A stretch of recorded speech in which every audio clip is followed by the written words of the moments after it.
Hideaki Itsuno, one of Capcom's former legendary directors and designers, a massive fan of fighting games, and somebody who would bring a bunch of interesting twists to a bunch of interesting genres. Well, on August 25th of 1970, in Osaka, Japan, he was born. And actually, not much is known about his younger life. Except for the fact that the first thing he does whenever he tries to go out and get a job is that he applies for Capcom, and he gets the job at Capcom. And he gets a bunch of smaller roles and begins work on fighting games, because of course, he loves them. He works on games like Street Fighter Alpha and Star Gladiator. But he feels like, Star Gladiator, you can't really have a true fighting game at 30 FPS, and so he says, you know what, I'm going to go attempt to make a true 3D fighting game at 60 FPS. And he does with a series that he comes up with called Rival Schools United by Fate. And this was pretty successful, and it starts building up his repertoire with the company itself, and he begins to get more and more projects. He begins work on lots and lots of big fighting titles like Capcom vs. SNK and the Power Stone series. Not only that though, he actually somehow got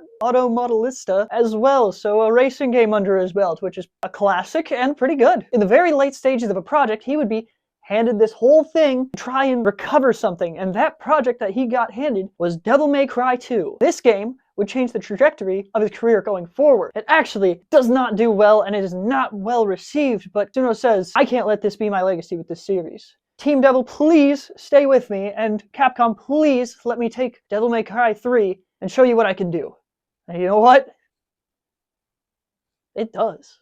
Devil May Cry 3 is still to this day the most universally beloved of all the Devil May Cry games. It is a massive success. It revitalizes this whole series. It is an outstanding action game. And this allows him to take helm of the series and go forward with it. And he makes Devil May Cry 4. He makes Devil May Cry 5. He is a consultant on DMC, and all of these games are as well pretty beloved by his fans. And eventually, Capcom allows him to make what he calls his dream game, the one he's been thinking about since he was school days. And that game was Dragon's Dogma, and Dragon's Dogma Dark Arisen, which is the same game expanded. And this thing is a janky masterpiece. I absolutely adore this game. It is one of my favorite games of all time. I love Dark Arisen. But he takes a ton of design philosophy from all kinds of other things, not only in Capcom, but outside of Capcom, because he always felt like RPGs were doing the RPG aspect well, but the combat just wasn't what he wanted yet. So he took things from games like Monster Hunter, Oblivion, Fable, even Resident Evil, and all kinds of other fighting games,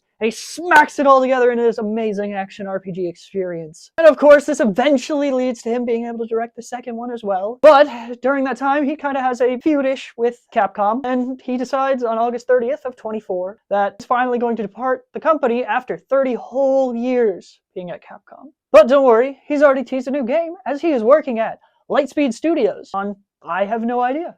Nobody knows yet. Maybe a fighting game. He did say he wanted to make a game that would have the same impact on the fighting genre as Street Fighter 2. We'll see. Well, what do you think about Itsuno? Do you have a favorite game of his? And as always, thanks for watching.